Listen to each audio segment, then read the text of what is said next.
স্বাগত দীপ্ত সংবাদে, সাথে আছি আমি কাজী আসিফুজ্জামান। সৌদি আরবের রিয়াদে একটি সোফা কারখানায় অগ্নিকাণ্ডে ১৬ বাংলাদেশি নিহত হয়েছেন। তাদের মধ্যে ১৩ জনের বাড়ি নওগাঁয়, ৩ জন নাটোরের। রবিবার স্থানীয় সময় দুপুর ২টার দিকে রিয়াদের শিফা থানাধীন মুসা সানাইয়া শিল্প এলাকায় এই দুর্ঘটনা ঘটে। রিয়াদে বাংলাদেশ দূতাবাসের বরাতে প্রবাসী কল্যাণ মন্ত্রণালয় জানিয়েছে, অগ্নিকাণ্ডে ঘটনাস্থলে ১৬ জন নিহত হওয়ার তথ্য দিয়েছে ফায়ার সার্ভিসের উদ্ধারকর্মীরা। আগুনে পুড়ে যাওয়ায় মৃতদেহগুলো শনাক্ত করা কঠিন হয়ে পড়েছে। নওগাঁ ১৩ জনের মধ্যে ১২ জনের বাড়ি আত্রাই উপজেলায়, ১ জন সদরের, আর নাটোরের ৩ জনের বাড়ি নলডাঙ্গা উপজেলায়।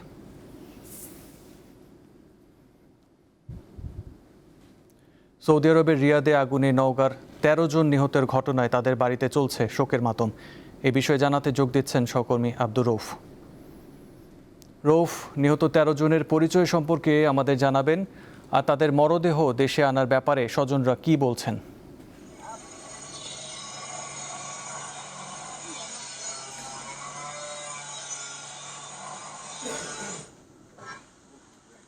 আপনি যেমনটি বলছিলেন, গতকালকে প্রায় দুপুরের দিকে সৌদিতে যে মর্মান্তিক অগ্নি ঘটনা ঘটেছে, সেই অগ্নি ঘটনার যে নিহত ১৬ জনের মধ্যে ১৩ জনের বাড়ি হচ্ছে নওগাঁর আত্রাই উপজেলায়। আত্রাই উপজেলার বিভিন্ন ইউনিয়নে, বিশেষ করে আত্রাই উপজেলার কালিকাপুর ইউনিয়নের গন্ডগোহালি গ্রাম রয়েছে, সেখান একই গ্রামের ৪ জন সৌদি প্রবাসী, এবং এছাড়া আপনার পাচুপুর ইউনিয়ন রয়েছে, পাচুপুর ইউনিয়নের বিভিন্ন ২টি গ্রামের ২ জন, আর বিশিয়া ইউনিয়নের কয়েকটি গ্রামের ৬ জন, এছাড়া সাহাগুলা গ্রামেরও ১ জন রয়েছে। তো স্থানীয়দের বরাত দিয়ে যেটা জানা গেছে, এবং স্থানীয় নিহত যে পরিবার রয়েছে, পরিবারের সূত্রে জানা গেছে যে যারা মারা গেছে তারা অবৈধভাবে সৌদিতে গিয়েছিল, এবং যে কারখানায় তারা কাজ করত তাদের বৈধ কোনো কাগজপত্র না থাকার কারণে সে কারখানার ভিতরেই তাদের একটি কক্ষে আটকে রাখা হতো।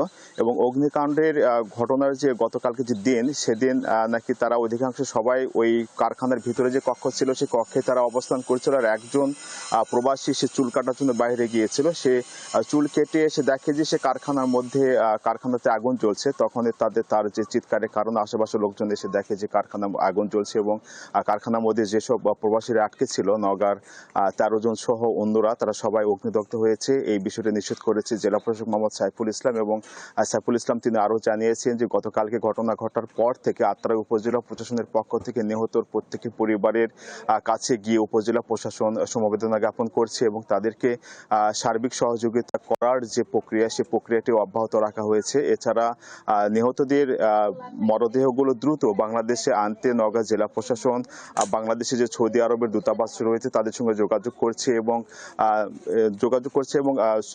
মরদেহ তাড়াতাড়ি নিয়ে এসে সেসব নিহতদের পরিবারের কাছে হস্তান্তরের যে প্রক্রিয়া সেটি চলমান রয়েছে, এমনটি জানিয়েছে নওগাঁ জেলা প্রশাসক। এছাড়া এই এতগুলো ঘটনা, নিহতর ঘটনার কারণে বর্তমানে আত্রাই উপজেলার আকাশে বাতাসে যে আপনার শোকের যে ছায়া সেটি কিন্তু বিরাজ করছে। এর আগে আপনাকে জানিয়ে রাখি যে গত কয়েক বছর আগেও আত্রাই উপজেলার ঠিক কয়েকজন ব্যক্তি একইভাবে সৌদি আরবের একটি সোফা কারখানায় কাজ করার সময় অগ্নিকাণ্ডে কিন্তু নিহত হয়েছিল। তো আত্রাই থেকে বছরের বেশ কিছু সময় ধরে, মানে কয়েক বছর পর পরে যে এই বিদেশে অগ্নিকাণ্ডে ঘটনা নিহত হচ্ছে, এটা আসলে খুবই দুঃখজনক বিষয়। বিশেষ করে যারা অবৈধভাবে যাচ্ছে তারা গিয়ে মানে চুপ করে, কিংবা মনে করেন যে কোনো জিম্মাই হয়ে যেভাবে কাজ করছে, এই ঘটনাকে স্থানীয় এবং জেলা প্রশাসনের পক্ষ থেকে কিন্তু খুবই মর্মান্তিক বিষয় জানিয়েছে যে যারা বিদেশে যাক তারা যদি বৈধভাবে গিয়ে ওখানে কাজ করে তাহলে কিন্তু এই ধরনের দুর্ঘটনা থেকে তারা কিন্তু অনেকটা রক্ষা করার কিন্তু চেষ্টা করতে পারত। তো এই ছিল নওগাঁ থেকে আত্রাই উপজেলা থেকে নিহত হওয়া আমার কাছে সর্বশেষ তথ্য। জি, নওগাঁ থেকে ছিলেন আব্দুর রৌফ। রৌফ, আপনাকে ধন্যবাদ। চলতি বছরের এসএসসি ও সমমান পরীক্ষার ফল কিছুক্ষণের মধ্যে প্রকাশ করা হবে। এ উপলক্ষে শিক্ষা মন্ত্রণালয়ের সম্মেলন কক্ষে অনুষ্ঠানের আয়োজন করা হয়েছে। অনুষ্ঠানে দেশের বিভিন্ন শিক্ষা বোর্ডগুলোর চেয়ারম্যানরা শিক্ষামন্ত্রীর কাছে পরীক্ষার ফল হস্তান্তর করেছেন। পরীক্ষার্থীরা অনলাইন নিজ নিজ শিক্ষা প্রতিষ্ঠান এবং মোবাইল ফোনের SMS-এর মাধ্যমে ফল জানতে পারবে। সংশ্লিষ্ট শিক্ষা বোর্ডের ওয়েবসাইটে নিজ নিজ বোর্ডের ফল পাওয়া যাবে। এছাড়া দুটি অভিন্ন ওয়েবসাইট eduboardresult.gov.bd ও educationboardresults.gov.bd থেকেও ফল জানা যাবে। চলতি বছরের এসএসসি ও সমমানের পরীক্ষায় অংশ নিতে 18,57,344 জন শিক্ষার্থী ফর্ম পূরণ করেছেন।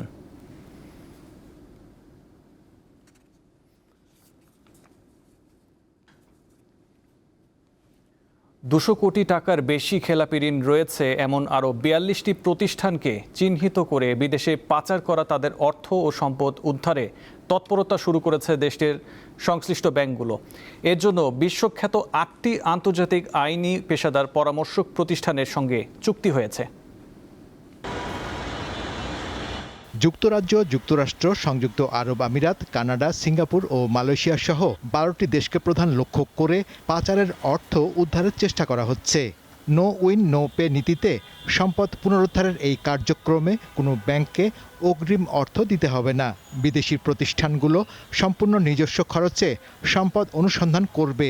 উদ্ধার হওয়া সম্পদের একটি অংশ পারিশ্রমিক হিসেবে তাদের দিতে হবে।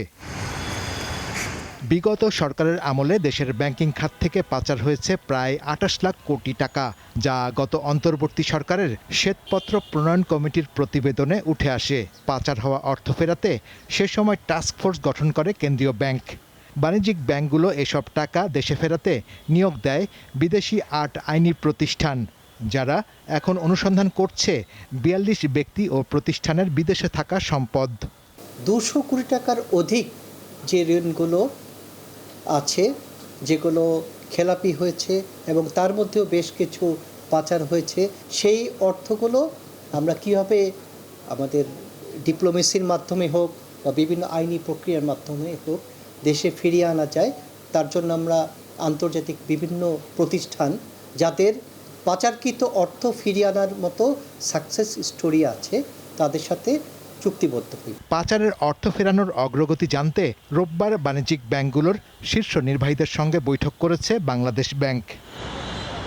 শাহরিয়ার ইমন, দীপ্ত সংবাদ, ঢাকা। ঝালকাঠির ভীমরুলির ঐতিহ্যবাহী ভাসমান পেয়ারার হাট ঘুরে দেখলেন বাংলাদেশে নিযুক্ত যুক্তরাষ্ট্রের রাষ্ট্রদূত ব্রেন্ট ক্রিস্টেনসেন। গতকাল ভীমরুলির ভাসমান হাটে পৌঁছে ছোট নৌকায় চড়ে ভাসমান হাট ঘুরে দেখেন তিনি। নেন তাজা পেয়ারার স্বাদ।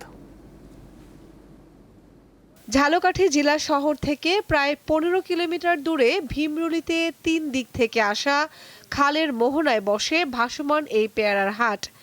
প্রতি বছর বর্ষা মৌসুমে এই অঞ্চলটির চেহারাই পাল্টে যায়। দেশি বিদেশি পর্যটকদের ভিড়ে মুখর থাকে পুরো এলাকা। প্রতিদিন সকাল 7টা থেকে শুরু হয় বেচাকেনা, চলে বেলা 12টা পর্যন্ত। চমৎকার এই দৃশ্য দেখতে রবিবার পেয়ারার বাজারে যান বাংলাদেশে নিযুক্ত মার্কিন রাষ্ট্রদূত ব্রেন্ট টি ক্রিস্টেনসেন। নৌকায় চড়ে বাজার ঘুরে দেখার পাশাপাশি তিনি উপভোগ করেন তাজা পেয়ারার স্বাদ। এই ভাসমান বাজারে এসে আমি খুবই আনন্দিত। এটা বাংলাদেশের একটা ইউনিক সাইট, খুবই দারুণ অভিজ্ঞতা। নদীতে ভ্রমণ, পেয়ারা খাওয়া, বিক্রেতাদের সাথে কথা বলা, কিভাবে নৌকায় পেয়ারা তোলে, এগুলো আমি দেখেছি। আমি একটা গুরুত্বপূর্ণ কথা বলতে চাই। Dan Nodekal, Tine Borishal, and I think that's definitely very true from what I saw today. July থেকে আগস্ট পেয়ারার ভরা মৌসুম হলেও সেপ্টেম্বর পর্যন্ত জমজমাট থাকে এই হাট।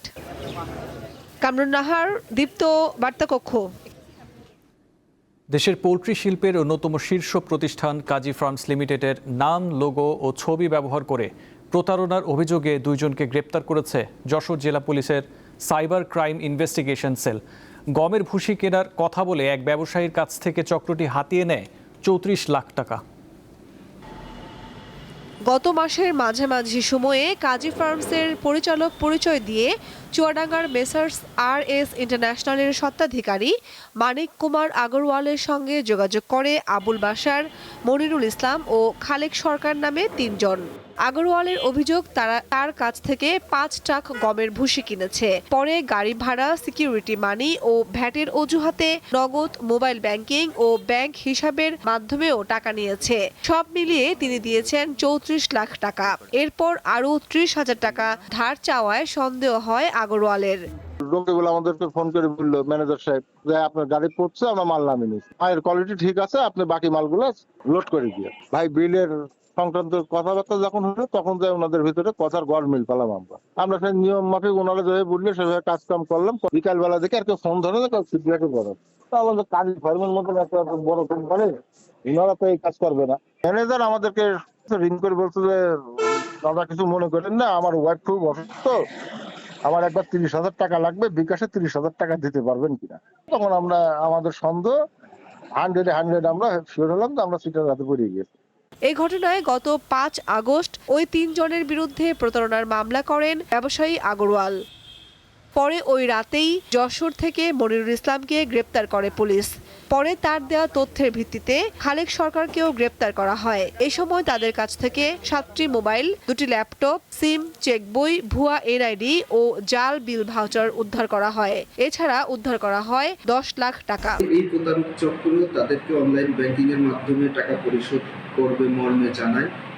যশোরের কাজী ফার্মের মূল কার্যালয়ে যোগাযোগ করলে তারা জানতে পারে যে এরা কাজী ফার্মের কেউ না এবং এরা প্রতারক চক্র। মামলার তদন্ত চলমান এবং অন্যান্য আসামি গ্রেপ্তারের চেষ্টায় আছে। পাবনার চাটমোহরে অভিযান চালিয়ে চক্রের আরেক সদস্য আবুল বাশারকে গ্রেপ্তারে অভিযান চলছে। এরই মধ্যে তার প্রতিষ্ঠান থেকে উদ্ধার করা হয়েছে 77 বস্তা গমের ভুসি ও 185টি খালি বস্তা। কামরুন নাহার, দীপ্ত, বার্তাকক্ষ। নতুন প্রজন্মের নারী নেতৃত্ব, দৃঢ়তা ও ভবিষ্যতের আকাঙ্ক্ষাকে উদযাপন করতে ঢাকায় অনুষ্ঠিত হয়েছে শি লিডস টুমরো শীর্ষক অনুষ্ঠান।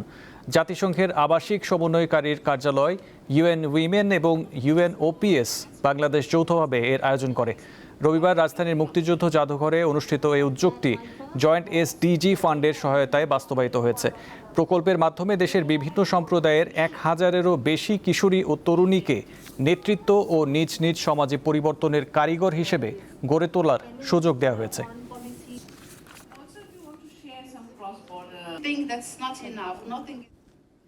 এবারে আন্তর্জাতিক প্রসঙ্গ।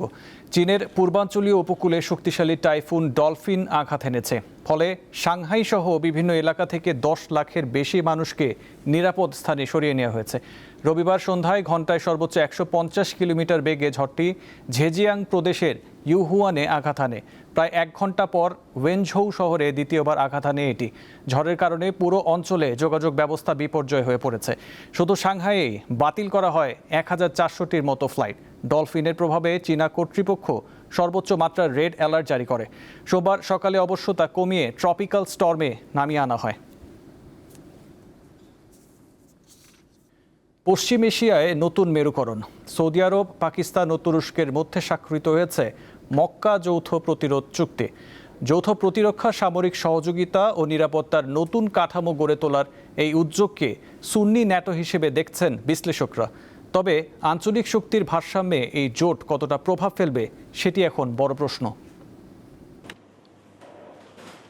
মক্কা যৌথ প্রতিরোধ চুক্তি করেছে সৌদি আরব, পাকিস্তান ও তুরস্ক।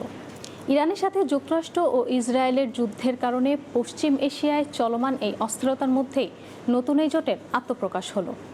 প্রায় 1 বছর ধরে চলা দর কষাকষি শেষে স্বাক্ষরিত এই চুক্তিকে পশ্চিম এশিয়ায় একটি নতুন সুন্নি ন্যাটো বা ইসলামিক ন্যাটোর সাথে তুলনা করছেন আন্তর্জাতিক বিশ্লেষকরা। তুলনা করার যথেষ্ট কারণও রয়েছে, কারণ মক্কা চুক্তির মূল ভিত্তি গড়ে উঠেছে ন্যাটোর যৌথ প্রতিরক্ষা নীতির ওপর। ন্যাটোর 5 নম্বর ধারার মতোই এই চুক্তিতে স্পষ্ট করা হয়েছে, স্বাক্ষরকারী কোনো দেশের ওপর আক্রমণ মানে তা জোটের উপর আক্রমণ। আবার নতুন জোটের আওতায় রাজনৈতিক ও সামরিক কমিটিও গঠিত হবে। এসব কমিটিতে পররাষ্ট্রমন্ত্রী, প্রতিরক্ষা মন্ত্রী ও সামরিক বাহিনীর প্রধানেরা থাকবেন। সৌদি আরবে থাকবে একটি সচিবালয়। বিশ্লেষকরা বলছেন, এই চুক্তির মাধ্যমে শক্তিশালী মুসলিম 3 দেশের সামরিক ও আর্থিক শক্তি একত্র হলো। সৌদি আরবের আর্থিক শক্তি ও প্রভাব, তুরস্কের আধুনিক সামরিক ও প্রতিরক্ষা শিল্প এবং পাকিস্তানের পারমাণবিক ও সামরিক শক্তি। তাদের বিরুদ্ধে যে কোনো আগ্রাসন ঠেকানোই মূল লক্ষ্য। এছাড়া গোয়েন্দা তথ্যের আদান প্রদান, জ্বালানি, প্রতিরক্ষা ব্যয় ও উৎপাদনের সহযোগিতা বৃদ্ধি তো রয়েছেই। যদিও এই জোটকে ভালো চোখে দেখছে না ইরান। একে কাগুজে চুক্তি হিসেবে উল্লেখ করে সৌদি আরবকে নিরাপত্তার জন্য মিত্রদের উপর নির্ভর না করার সতর্কবার্তা দিয়েছে দেশটি। তবে এটি ইরানকে লক্ষ্য করে করা হয়নি বলে জানিয়েছে তুরস্ক। চুক্তিটির প্রস্তুতি প্রায় 2 বছর 8 মাস ধরে চলছিল বলে জানিয়েছে দেশটি। ইরান সমর্থিত গোষ্ঠী ও ইরানের হামলার শিকার সৌদি আরব। অন্যদিকে পশ্চিম ও মধ্য এশিয়ার মুসলিম দেশগুলোর সাথে বন্ধুত্বপূর্ণ সম্পর্কের মাধ্যমে এই অঞ্চলে একটি বড় শক্তি হিসেবে আত্মপ্রকাশ করার লক্ষ্য পাকিস্তানের। বিশ্লেষকদের তথ্যমতে যুক্তরাষ্ট্রের মিত্র উপসাগরীয় দেশগুলোর উপর তেহরানের পাল্টা আঘাতের পর মার্কিন নিরাপত্তার সীমাবদ্ধতা প্রকাশ পেয়েছে। আর এ পরিস্থিতি এই দেশগুলোকে এক ছাতার নিচে আসতে বাধ্য করেছে। এছাড়া এ চুক্তি অঞ্চল ভিত্তিক একটি নিজস্ব নিরাপত্তার ব্যবস্থা গড়ে তুলতেও অবদান রাখবে। আন্তর্জাতিক বিশ্লেষকরা বলছেন অতীতেও বেশ কয়েকবার এরকম জোট হয়েছে। কেউ আলোর মুখ দেখেছে, আবার কেউ সফল হয়নি। তাই সময় বলে দেবে এই মক্কা যৌথ প্রতিরোধ চুক্তি কতটা সফল হবে। ইশরাত সুমা, দীপ্তবার্তা কক্ষ। এই ছিল এখনকার মতো। পরবর্তী সংবাদ 12টায় দেখার আমন্ত্রণ রইল। এছাড়াও তথ্য বিনোদনের খবর পেতে চোখ রাখুন দীপ্ত টিভি ডিজিটাল প্ল্যাটফর্মগুলোতে। ধন্যবাদ।